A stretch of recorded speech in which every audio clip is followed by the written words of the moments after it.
뉴스야 시작합니다. 정치부 서주민 기자 나와 있습니다. 첫 번째 물음표부터 보죠. 네, 첫 번째 물음표는 부초 서천 이해찬 또 설화로 하겠습니다. 예, 뭐 방금 전 리포트에서도 보셨지만 네. 이제 서울이 천박하다 이렇게 표현을 해서 지금 안팎에서 많이 비판을 받고 있는데 네. 당내에서도 좀 여러 가지 말들이 나오고 있죠. 그렇습니다. 그 이 대표는 조금 전 보신 대로 이 4월에는 부산에 가서 초라하다는 표현을 썼고 그제 세종시에 가서는 이 서울을 천박한 도시라는 식으로 표현을 해서 부초 서천, 그러니까 부산은 초라하고 서울은 천박하다는 거냐는 비판을 받고 있습니다. 여기에 민주당이 해명을 내놨는데 들어보시죠. 강연의 전체 문맥은 무시한 채 특정 발언만을 문제 삼아 그 의미를 퇴색시키고 있습니다. 진심이야 사실 어찌 됐건 간에 말 한마디에 대다수 국민들이 관심을 갖는 이 여당 대표가 저런 식의 표현을 쓴 건 어쨌든 비판이 나올 수밖에 없었겠죠.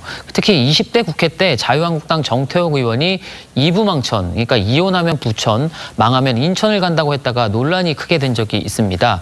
정 전 의원도 당시 인천 지역의 이 정치적인 상황을 설명하는 과정에서 나온 말이라고 해명을 했지만 탈당 조치가 됐고 이후 공천에서도 탈락을 했습니다. 그때 이 민주당이 했던 비판을 한번 들어보시죠. 인천과 부천 시민에 대한 집단 매도이자 지역민에 대한 명예훼손, 이고 도저히 용납될 수 없는 막말이라 하겠습니다. 근데 우리 정치가 좀 보시다시피 이게 나에 대한 기준과 남에 대한 기준이 너무 다르기 때문에 네. 정말 큰 문제인 것 같아요. 그런 식으로 하면 이게 어떤 게 옳고 그런 건지 국민들도 혼란스러울 수밖에 없는 건데 네. 저런 정치 문화가 빨리 사라져야 될 것 같습니다. 예. 자, 그런데 이제 이 대표의 설화가 이게 너무 자주 반복되는 것 같아요. 그렇습니다. 그중에 몇 개를 영상으로 한번 추려봤습니다.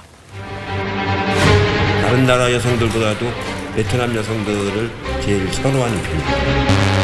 신체 장애인보다도 더 한심한 사람들은 제가 말해서 잘못됐습니다. 선천적인 장애인은 의지가 좀 약해져요. 경력 단절된 뒤에는 열심히 뭘 안 해요. 예, 이 밖에도 마스크 대란 때 일주일에 마스크 2장이면 충분하다. 또 최근엔 박원순 시장 성추행 의혹과 관련된 질문을 한 기자에게 욕설을 해서 또 논란이 됐습니다. 예, 참 많기도 합니다. 네. 첫 번째 물음표 정리해보죠. 네, 이 말실수 논란이 있을 때마다 이 대표는 본인은 그게 아니었는데 결과적으로 상처를 주게 돼서 미안하다라고 해명을 해왔죠.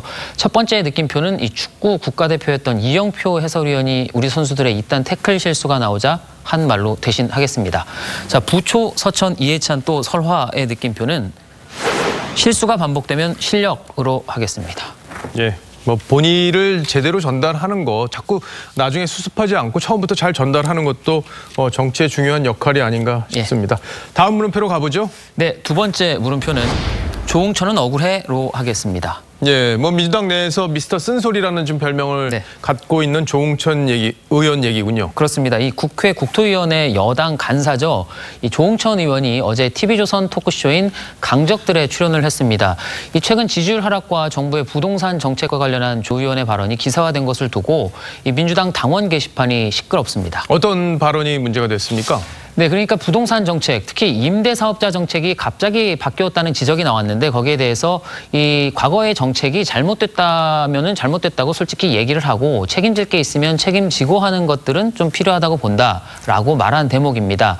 이 당원 게시판에는 미래통합당으로 가라거나 탈당해라, 또 이 내부 총질하는 배신자, 징계를 요구한다는 등의 글이 올라왔습니다. 어쨌든 조 의원이 이제 쓴소리를 자주 하면서 강성 친문 세력들한테 그동안 비판을 많이 받아왔는데 저 제목에 보면 억울하다 이런 표현이 있는데 뭐가 구체적으로 억울하다는 건가요? 예, 사전에 배포됐던 보도자료에는 그 조 의원이 아까 얘기했던 저 발언이 담겨 있긴 합니다. 다만 이 실제 방송에서는 편집이 됐는데요. 방송 분량 등을 맞추는 과정에서 빠졌습니다. 더욱이 방송에선 정부의 부동산 정책을 옹호하는 내용도 적지 않았는데 일방적으로 욕을 먹고 있으니 좀 억울했을 수도 있을 겁니다. 수요 억제뿐만 아니고 공급에 대해서도 우리가 심각하게 고민을 하고 있고 그걸 어느 하나 성역이 없이 다 볼 것이라는. 예, 진성준 의원도 사실 마이크가 꺼진 줄 모르고 방송 이후에 그런다고 집값이 떨어지진 않습니다. 이런 취지의 얘기를 했다가 지금 논란이 됐었는데 저 발언이 어디가 이렇게 논란이 될 만한 포인트가 있는 건지 잘 이해가 안 되긴 합니다. 사실 그 부분이죠. 가장 정말 억울한 부분도 조 의원으로서는 바로 그 부분일 겁니다. 이 부동산 문제에 대해선 조 의원에 앞서서 이미 당 지도부는 물론 정세균 국무총리까지 사과한 바가 있습니다. 보시죠. 부동산 시장이 매우 불안정해서 국민 여러분께 대단히 송구한 말씀을 드리겠습니다. 정부를 대표하는 총리로서 송구스럽다는 말씀을 드립니다. 네, 조 의원은 지난달 추미애 법무부 장관이 윤석열 검찰총장을 거친 언사로 비판을 하자 한 번도 경험해보지 못한 낯선 광경이라고 비판한 바가 있습니다. 박용진 의원, 또 이번 총선에서 낙선한 금태섭, 김혜영 전 의원과 함께 이른바 금조박해로 불리면서 여당 내에서 쓴소리를 담당하고 있죠. 저런 당연한 발언조차 욕을 먹는 이유, 평소에 쌓였던 이 감정이 조금 큰 것 같습니다. 평소에 쌓인 감정이다. 뭐 그렇게밖에 이해할 수 없겠어요. 예. 자, 두 번째 물음표도 정리해보죠. 네, 두 번째 물음표 조홍천은 억울해의 느낌표는 진실을 말할 때 가장 위험하다로 하겠습니다. 이 같은 프로그램이죠. 이 강적들에 출연했던 고 정두원 의원이 했던 말인데요. 이번에도 이 마찬가지지만 듣기 좋은 단소리는 이 쉽게 박수를 받을 수 있지만 내부 총질이라고 욕먹기 십상인 쓴소리는 그만큼 더 많은 용기를 필요로 하죠. 하지만 이 덜 위험한 길이 꼭 옳은 길은 아닐 겁니다. 예, 덜 위험한 길이 꼭 옳은 길은 아니다. 그 말이 와닿습니다. 잘 들었습니다. 지금까지 서주민 기자였습니다.